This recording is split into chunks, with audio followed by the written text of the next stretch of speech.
And away we go. Right, this is going to be my first YouTube video of what should be many. I'm reaching a point with my MK4 Golf now where I've been told that many times I need to start doing these tutorials. I've lost count.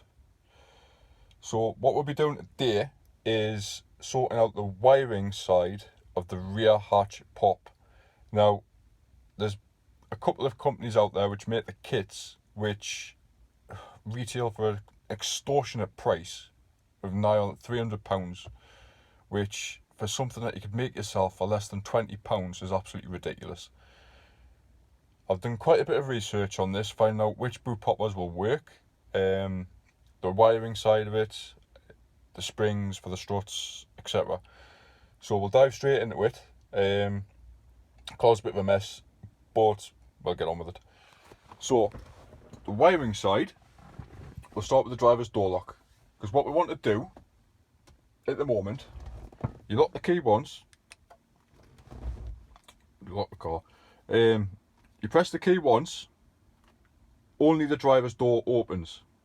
We want to change that because when you press the key twice, both the passenger door and the tailgate open.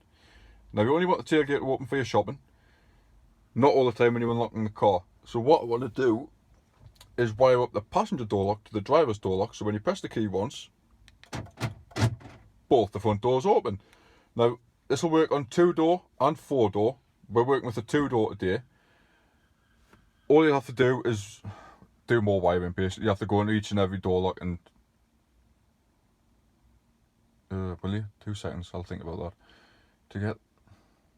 It depends if you want all the doors to open with one press of the key and not the tailgate, because you could wire it up so that both front doors open with one press of the button, and then both rear doors and tailgate open.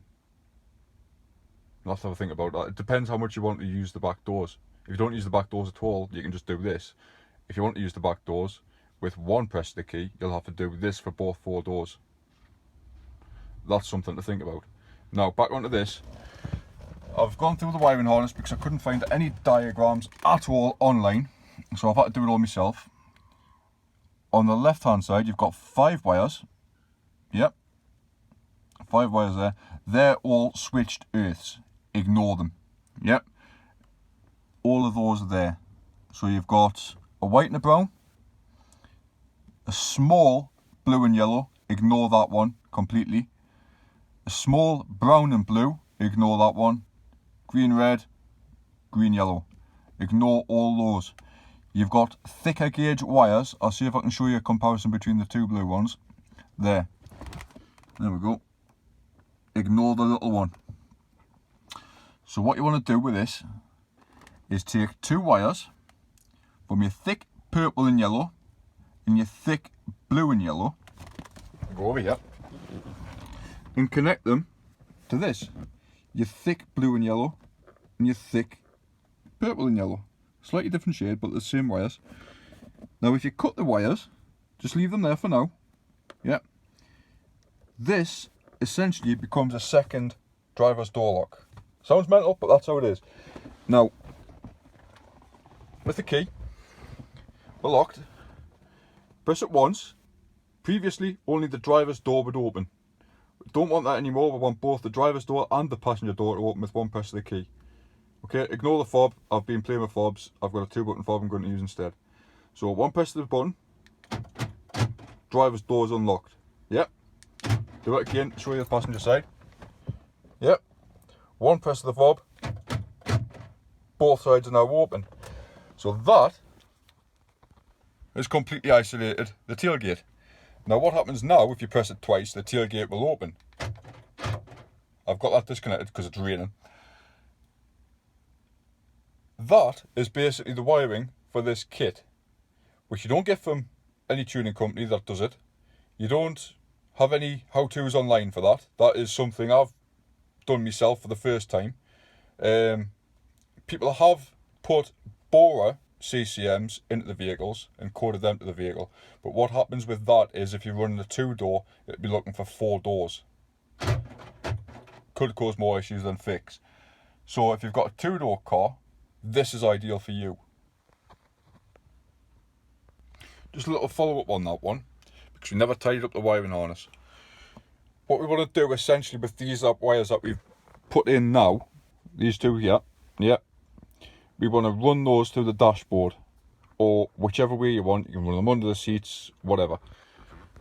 I'm going to do that at a later date, because this was just a test for now to see if I could get the passenger door lock, yep, to work with the driver's door lock, which was a success.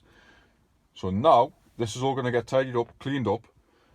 The door cards are going to go back on. These wires are going to get routed through the dashboard, through the door, A-pillar, yep, all the way under there, yep, through there, back to there. Yep.